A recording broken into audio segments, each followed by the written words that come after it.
Hey everyone, welcome to Locked On Lakers for Tuesday. Brian Kamenetsky, Andy Kamenetsky. JJ Redick breaks down how Anthony Davis can benefit playing with another big. We'll show you what he said next.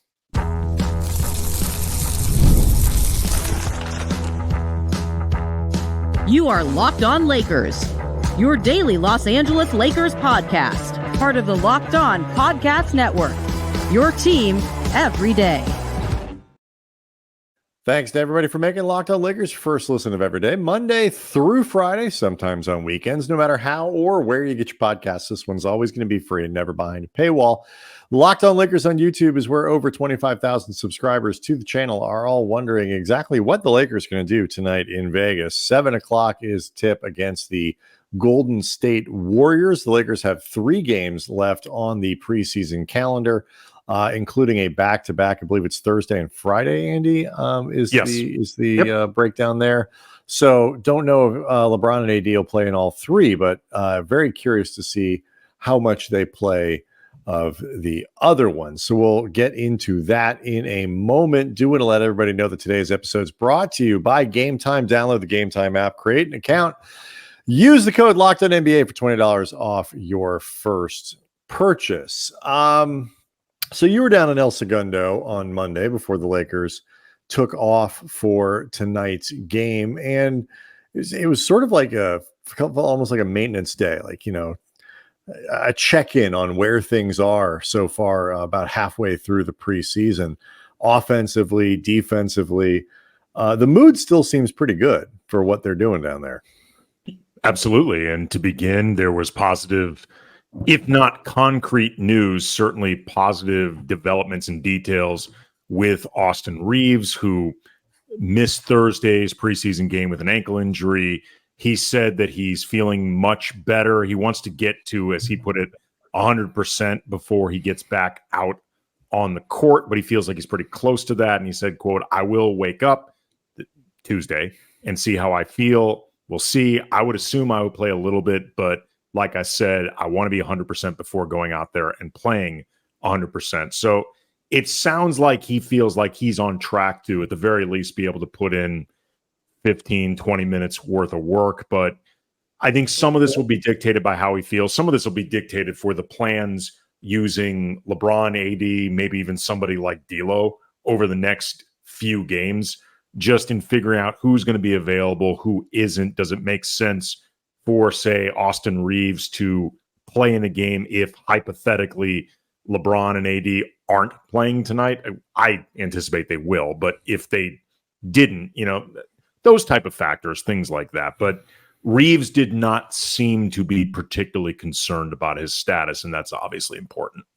Right. I mean, it's one of these, and we talked about it for Monday's show. Like, you know, it seems like the Lakers are sort of inching towards good health, and Reeves' availability did not play in Thursday's game in Milwaukee. It was like one of those things.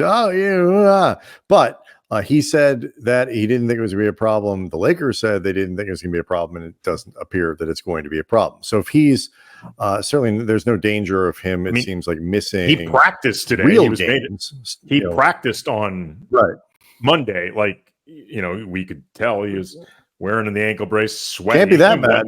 Well, you're not generally made available if you don't practice. So he did something today. Right. And so, you know, when you look at the towards the 22nd and the opener, you know, the expectation would be that Reeves would be healthy enough to play. They still haven't ruled out at least Jared Vanderbilt, which may or may not mean he plays or is available for opening night, but at the least means they're not talking about a weeks-long delay. Like, you know, nobody expects to see Christian Wood for, you know, a week or 2 or 3 or something after the season starts. So that part is all good. And, you know, you need everybody on the floor, because if you're going to try to build an offense, if you're going to try to build a defense, guys got to be out there to get the reps. And if you're missing 2 or 3 or 4 players every practice, then you're not going to be as sharp as you need to be. And I think there is no limit, Andy, to the amount of times we can say it. The Lakers have a brutally difficult schedule to open this season, and they play in a brutally difficult conference. So the faster you can hit the ground running, the more you know, the better off you're going to be. Yeah. In the meantime, JJ Redick gave some updates during practice about, if they at the halfway point of the preseason, where things stand right now in terms of how both the offense and defense is coming along. Here's what he had to say regarding the offense. Offensively, when we're organized and we execute our stuff and know where we're supposed to be and are just making reads out of our systems and alignments, we're hard to guard. The things we've emphasized, we watched an offense today, the things we've emphasized, like you can see the progression each game. We track a lot of these things. Like throw-aheads, for example, it's something we talked about, day one of training camp. Each game we've had more and more throw-aheads. Which gets us into early offense, which gets us threes and paint touches. So, the group has been receptive. It's nice, too, by the way, we've talked about details to the players. It's nice just getting those little details, like the specifics of what you are talking about, what you are tracking. Because even if JJ's trying to stay at like 85% platitudes, it's the 15% of something that we can know exactly what he's talking about that gives us things to watch for, gives us fewer reasons to think he's BSing, whatever. Like he's very savvy with how he does this stuff. Yeah, the Lakers Nation now has two things that they will be watching obsessively: corner crashing and throw-aheads. Mm-hmm. And so, this is what we're working on now. It's one of these things. You hear like the more when we are doing it right, when we are in this is when we all of these when that's gets to what I was saying before. It's like, well, when we do it, the more you're going to be doing it correctly more often with guys on the floor. We're taking the preseason seriously. We have everyone available. If you can be on the floor, you are on the floor, and it's just critically important. This team needs to be good offensively. I think a lot of the early returns on whether the vibes stay good are going to be based on how free-flowing the offense is going to be. The Lakers obviously have to play better defense than they did last year. I don't think there's any question. But I also think there's going to be a little bit more of a runway on the defensive side of the ball because they weren't as good there last year. They know most people know or understand like it can take a little longer sometimes for everybody, not for playing hard, but like to really understand systems and principles and exactly what you want your coaches to be doing, or your coaches want you to be doing. But Redick, it feels to me, is going to be judged a lot on, are the Lakers scoring points and what does it look like in those first couple weeks.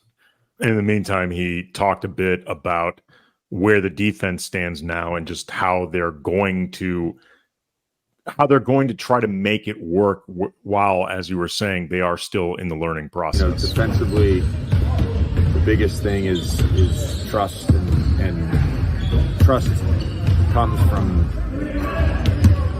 me doing my job as a player. Like I'm saying, like it starts with each guy has to do their job, and then you've got to trust that the guy behind him is doing his job, and you can build a good defense that way. And that, to me, I lived this for 15 years. That always takes time, but I'm confident that we could end up being a really good defensive team. It's where the continuity could come in handy. So we'll break down a little bit of the defense, and something else that could impact the defense, obviously, is whether or not Anthony Davis plays with another big. That's something JJ Redick talked about, and rumors are flying about, Andy, of some of the players that the Lakers have kicked the tires on around the league. If you're tall and you play, you might be one of them. That's next. Locked on Lakers is brought to you by Game Time. My daughter is 13. We have bonded a lot over the years through music. We are both music geeks. And right now she is really, really into Frank Ocean. She is obsessed with him. He has not, though, put out an album in about 8 years, but she's heard rumors that he could be back in the studio, which would mean a tour. And I have promised her if that happens, I'm going to get us tickets, even though I know they will be next to impossible to get if I was not using Game Time, because Game Time makes it easier. You actually look forward to the process of buying tickets. They have features like Game Time Picks, which filters out all of the confusing, flowery verbiage. And they just show you incredible deals on great seats. They save you time, which is what you really want. And they offer things like panoramic seat views, so you know exactly what the view to the stage and all your surroundings is going to be like. You can feel the experience before you were even there. Take the guesswork out of buying tickets with Game Time. Download the Game Time app, create an account, use the code LOCKEDONNBA for $20 off your first purchase. Terms apply. Again, create an account, redeem the code LOCKEDONNBA for $20 off. How good do you think, when you hear Redick talking about the defense in those terms and guys developing the trust and who's behind you and who's backing up and all these other things, a little more continuity. Hopefully Vando's more available this year. Hopefully, you have Gabe Vincent available to you. So your personnel defensively should be a little bit better than it was last year, just based on availability. What's a reasonable landing spot, do you think, in the league for this team defensively? Well, another guy that I think will play a big role in this team reaching its defensive ceiling is going to be Max Christie. Sure, because that's true. The addition of him to the rotation for sure. Yeah, I mean, I think he profiles to be one of the best defensive players on this team, one of the better on-ball defenders, one of the more, he's not Vanderbilt, but he is, I think, potentially more. There's more versatility in the ways that he can be deployed. I think if this team could be top 15 to top 12 defensively, I think that would probably be around its ceiling, unless there are certain guys who just take a really big step moving forward. Or, I guess somebody like D'Angelo Russell makes good on his vow to do some of the things defensively that he has not done before in terms of overall awareness and focus. Or Rui starts paying more attention to the details. Dalton Connect is more playable on that end than anticipated. But I feel like if there's somewhere between 15 to 12 defensively and a top 5 offensive team, which I definitely think is possible, that's a team that can be very good. Win a title good? I don't know, but that's not a team that anyone's going to want to play. I was going to say 10 through 15 seemed like a reasonable target. It hard to. I think it's going to be hard. Starting talking about top 8, that gets more difficult. I think you got to show the the capability of being able to play at that slightly higher level. You know what I mean? Like, where when the playoffs roll around, you still have a little bit more of a place you can go than 12 or 13 over the course of the regular season. But I think I agree with you. I think 10 to 15 coupled with an elite offense.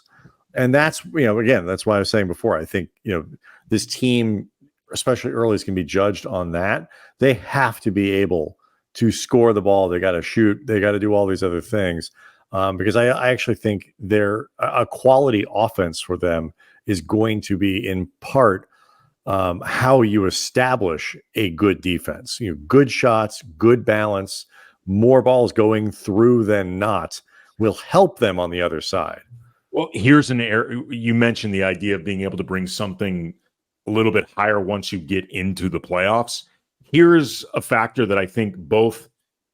It's not I want to make it clear, not the only thing that caps the Lakers at probably 10 highest, maybe 15 if things are going well, somewhere in that range, but I think allows for another level to be reached. I don't think a team with LeBron playing as many minutes as he will play with the rest of this personnel, I don't think you can crack the top 10 for defense with all of the things that come with LeBron at this stage of his career. Don't need to regurgitate them for the billionth time, but we have seen once you get into the playoffs, LeBron will crank that bleep up. And I do. Exactly. And that gives you, that's what I mean. Like you get on a night to night basis over 82 games, you're 10 to 15 or something like that. But you know that in that, the 5 games before the playoffs, plus however many you play, knock on wood, that there is that little extra because LeBron is going to be a little bit more locked in and can do those things. So like, that's what I mean by that potential. There's like, you're 10 through 15, but there's a little something extra there. That I think that would be good enough. I don't know if they can get there. I mean, you got to stay healthy. A lot of good things have to happen, but we kind of agree on the range.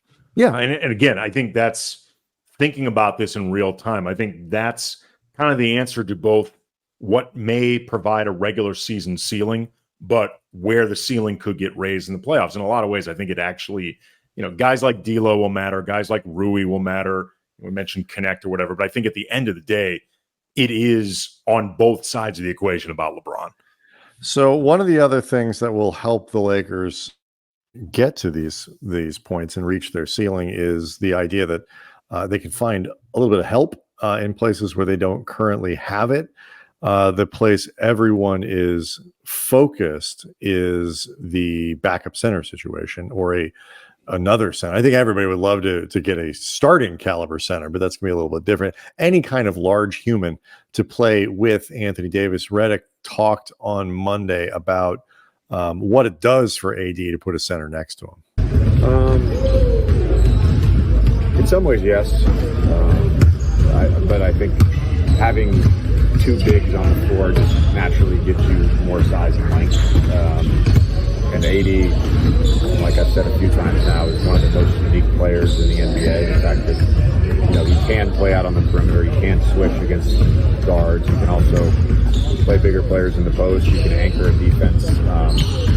Again, we're still experimenting with different combinations and lineups, and we'll have something consistent. But yeah, we're going to look for opportunities to have him out there with him. So it's just this idea that, you have that versatility. It's the optionality, the versatility. I do think some of this can be done with Wood once he's available again. I don't want to pretend like he's not on the team. It's just, I don't think you can count on him. And he's not a 7-footer. He's not a massive body. He's a pretty rebounder for his size. He's a decent rim protector. He's not a great defender, but he does those 2 things pretty well. But he's not a 7-foot, 250-pound guy, 245. He's not one of those dudes. He's not a 6'10" guy. Right. I believe he's 6'8". We think of him as a backup center because he's often played that on this team. And, Jackson and throughout his career. I mean, he's played a lot of center minutes. Sure, absolutely. Career. I mean, in a smaller ball era of the NBA, you can get by with LeBron and AD as your backup 5 at times. You can get by with Christian Wood, but he is not a classic center in terms of just the measurables, in the way even Jackson Hayes, who is bigger, is still a little bit less of that. One guy, though, that would, under any reasonable definition, be considered a true center is Nick Richards with the Charlotte Hornets. And Brett Siegel from Clutch Points had a tweet out today, quote, "The Lakers showed interest in a Hornets player this offseason that many around the league have had an interest in," league sources told Clutch Points. If you click on the accompanying article, you will see that the big man in question for the Hornets is Nick Richards. And Nick Richards is not like a high-profile, sexy name, but he's actually, we can talk about this a little bit more during the show, he's actually somebody, I believe he's come up over the course of this offseason, somebody that I've been interested in for the Lakers, because in a lot of ways, even if he does not match the talent upside of some of the other big men that have been linked to the Lakers, I actually think he, in a lot of ways, fits what the Lakers need in a more practical and realistic sense. So explain what I mean. Let's talk about that next, just because like the names that have been thrown around and what the Lakers could be getting, what's realistic. I mean, there's just a lot of conversation about it. And so somebody like Richards, I wonder what the reaction from Lakers fans would be. I also wonder what the cost would be. So we'll get to all of it next. Locked on Lakers is brought to you by FanDuel. NFL fans, you can enjoy the season with a big return on FanDuel, America's #1 sports book. Let's just say you're watching a game and you feel like you can anticipate everything before it's happening, every touchdown, every turnover, every sack, whatever. You can check out the latest stats and view live play-by-play and so much more on the exact same page where you would place your bet. So you got all that intel streamlined right there for you. And you'll get started with $200 in bonus bets guaranteed when you place your first $5 bet. And as we are getting closer to the 2024-25 NBA season, our friends at FanDuel have options for you. As of this recording, the Thunder are 3-1 favorites to win the Western Conference, followed by a three-way tie between the Wolves, Mavs, and Nuggets, all at 5-1. And then the Grizzlies 16-1, Lakers 19-1, the Warriors 21-1, and the Pelicans and Kings tied at 22-1. So that's some of the more prominent teams in the Western Conference. That's FanDuel.com. I mean, Nick Richards is a good player. I mean, he rebounds nicely. He knows his lane offensively. He shoots a high percentage because of it. Guards the rim a little bit, good rebound, like all that stuff. He is I think, prototype backup center that can start some games with you if Mark Williams is hurt in the case of the Hornets, which is why Richards played a lot last year, but might be a little bit more expendable this year. He makes $5 million, which is an easier thing for the Lakers to try to figure out how to do. In terms of cobbling together salary, you can probably put something together that does not require you to give up a rotation player for somebody who makes $5 million, even if it costs you some draft capital. The question just becomes, like, what kind of impact are you looking for? Like, are you looking for the guy who's going to really raise your ceiling, or somebody maybe who raises the floor a little bit? Richards is more of a floor raiser than a ceiling raiser. And so which one do you value more when you're limited? And I mean, I don't think it would cost you a first rounder to get Richards, but it could cost you a second rounder, a little bit of that. And the Lakers don't even have that many of those. I would imagine the centerpiece of a trade like that would be Jalen Hood-Schifino.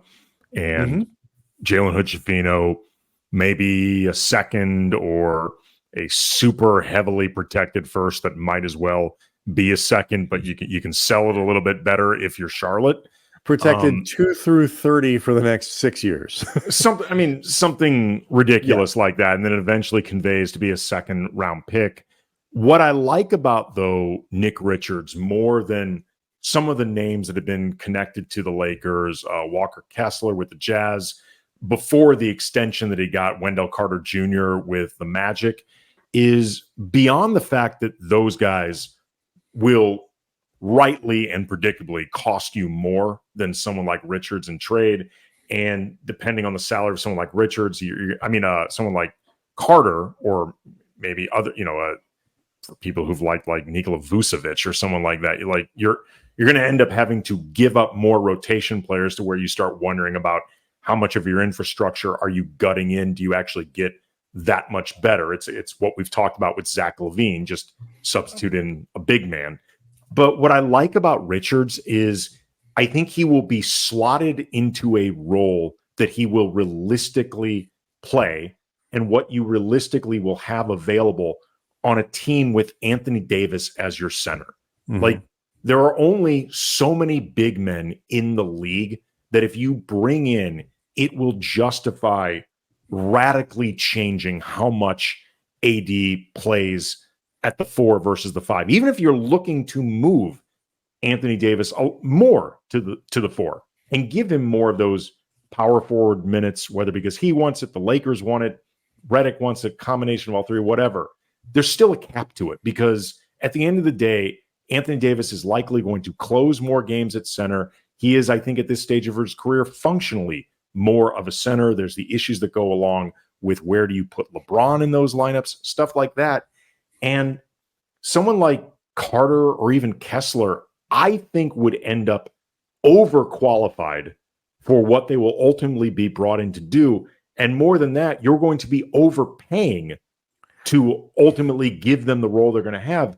Nick Richards is perfectly slotted as a 15 to 20 minute max player on a playoff contending team. Like that's perfect for him. I think, and too, it's like, what do you do in a situation like, maybe you could put somebody like Jackson Hayes in a trade if you get somebody like Richards back, just to, keep the balance in a roster or something like that. But like, what do you do with, it's one, if you can get a real difference. If Miles Turner was on this team, we were talking about this before we started taping, but like if Miles Turner was he is a starter, he is a closer, like, like he's on your floor all the time. And then you build the rest of your team around. You probably don't have Rui Hachimura, and you can figure like, okay, like with the roster you have now, you do want to make sure that, the Lakers have shown themselves to be a more versatile and better team for the most part over the last couple seasons when AD plays the 5. Mm-hmm. And so what you don't want to do is set up situations where you're blocking out more effective lineups. So, I mean, to your point, if you can't reach that upper echelon of a guy who then you would say, okay, you know what?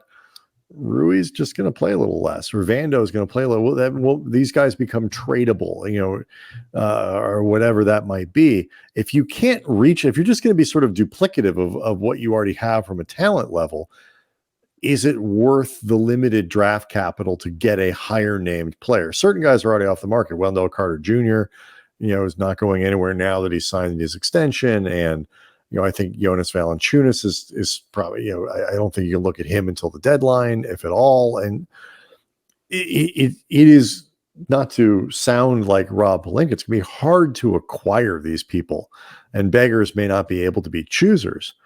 But I do think your point is one that isn't played up enough of, can you play the person that you get to the value that it will cost you to get them? I think it's a great question. I mean, Wendell Carter Jr., I feel like is at the borderline of, do you picture him closing on this team? I don't think it's definitively no, but I don't think it's definitively yes either. Like Walker Kessler, if I had to guess, would be closing games less often than he does. If you have to give up 2 firsts, which reportedly is what the Jazz won for him, they may come off that price at some point when they eventually realize they're in the Cooper Flag sweepstakes. Yeah. It begins today. Like maybe they come down. They can solve that problem just by not playing him, which is sort of, I mean, they're kind of doing that now. Like he's not there. He was, made this huge impression, and goes and started. Like he's played less and less over time. Right. So maybe the price goes down. If the price goes down, then sure, it could start becoming worth it. Or maybe he's not that good. Like, well, there is that as well. I for all the Walker Kessler stands out there, I ask that by saying, in part of, I haven't watched 80 games of Walker Kessler. So there's obviously a lot of shot blocking potential, and he's an enormous human being, but there are clearly some limitations to his game. And the math may change also if the team, let's just say, really starts over performing the expectations that are currently there from right now, the consensus, or even what you and I feel about it. And you start getting close to the deadline, and it's like, you know what? Let's really go for it. And if you end up overpaying for a Walker Kessler, fine. Like at this point, you feel like you are legitimately close to a championship. Bleep the logic. Mm-hmm. Okay, fine. But the Lakers aren't there yet. Right. And for the time being, I think it matters not just in the idea of how much you're giving up. Like, is it actually commensurate for the talent you're bringing in, but also too, like, is the opportunity for that person actually going to be there? Because then otherwise, you know what you're bringing in? A player unhappy about their role. Right. It's a great question. And the other thing you're talking about there is what I was saying, where it's like, it makes sense now at this point to see what you are. If you have limited means to make trades, then you need to make sure those trades are as targeted towards what you as closely towards what you actually are versus what you think you're going to be. So play 35 games and find out. And that was a line, I think, from Pelinka, heading into media day that annoyed a lot of people, but I actually thought he was correct about that one. So we'll see. A few other things we didn't get to today, but obviously for tomorrow, we'll bring you all the action from Tuesday night's game, get you ready for the rest of the preseason. We are getting closer to October 22nd, and it is not far away. The regular It's a week from today. It's a week from today. Locked on Lakers on YouTube. By the way, it's also my wife's birthday. Thank you to Lakers for mucking that up a little bit, but just a reminder, I need to go get something. So why should her birthday be any different than every Christmas we've had for like the last 20 years? And by the way, for people saying, wouldn't a Lakers victory be gift enough? The answer is no, it would not. I know my sister-in-law. God, no, it will not be enough. Not even close. Locked on Lakers on YouTube is where you can go to hang out with over 25,000 subscribers to the channel, of whom my wife, I do not believe, is one of them. We will see. It makes you feel better. Neither is my wife. Yeah, well, we will see everyone tomorrow.